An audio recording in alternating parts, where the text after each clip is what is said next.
হোসেন আশরাফিকে রংপুরের কালো বিষ ঢালা রাজপথে ইসলাম অবমাননার নামে ইসলামী ধর্মের অনুসারীরা মাত্রে বিস্ফোর করে ধাবিত করার পরে আগুনে পুড়িয়ে হত্যা করে। আজকে কোন জাতিতে পরিণত হয়েছি আমরা? সৃষ্টির সেরা দিবস সফল মাকলুকাত হিসেবে আমরা আমাদের পরিচয় দান করি। হিংস্র প্রাণী বাঘ, সেই বাঘ তার বাঘকে মারে না। আজকে মানুষকে আমরা হত্যা করছি। আজকে উচ্চশিক্ষিত বান্দুর হোসেন আশরাফি বলছে গত 4 বছর আগে বৈশাখী ক্লাবের আয়োজনে একটি ফুটবল টুর্নামেন্টের আয়োজন হয়েছিল। সেই আয়োজনে আমার বক্তৃতা শুনে মোহাম্মদ নবী জুয়েল ভাই এসে বলেছিলেন যে তোমাকে রংপুরের জন্য কাজ করতে হবে। অনেক বুদ্ধি, অনেক পরিকল্পনা দিয়েছেন।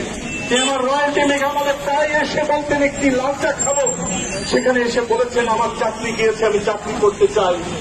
গত 4 দিন আগে আমার শালক রাজীব হোসেন রনি সহ গুডহেলথ ক্লিনিকের পাশে 6-7 জন বন্ধু দাঁড়িয়েছিল। 45 মিনিটের মতো তাদের সঙ্গে কথোপকথন হয়েছে।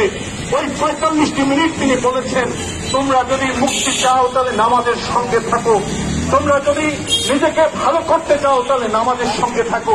আর সেই মানুষকে আল্লাহর ঘরে মসজিদে নামাজ পড়তে গিয়ে ওই কোরআন গ্রন্থ ফেলে দেওয়ার নাম করে ষড়যন্ত্র করে তাকে পুড়িয়ে হত্যা করা হল।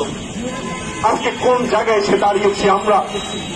এখানে থাকা দিয়েছে ডিএসআই, সিবিআই, এনএসআই, গোয়েন্দা সংস্থার লোকেরা আপনাদের লেখনের মধ্য দিয়ে প্রধানমন্ত্রীর দপ্তর পর্যন্ত পৌঁছাক। এই বাংলাদেশ 30-40 রক্তের বিনিময়ে অর্জিত বাংলাদেশ।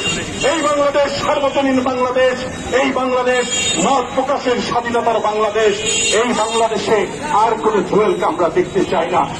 আর কোন জুয়েলের হত্যার বিচার চেয়ে মানববন্ধনের সারিতে এসে দাঁড়াতে চাই না। আপনাদের সকলের কাছে ঐক্যবদ্ধ অনুরোধ করছি। আজ ভাষা হারিয়ে ফেলেছি বক্তব্য রাখবার, আজ ভাষা হারিয়ে ফেলেছি এখানে কথা বলবার। রাতে যখন ঘুমাতে গিয়েছি আমার সহকর্মী বারবার বলে তুমি এপিট হচ্ছে কেন?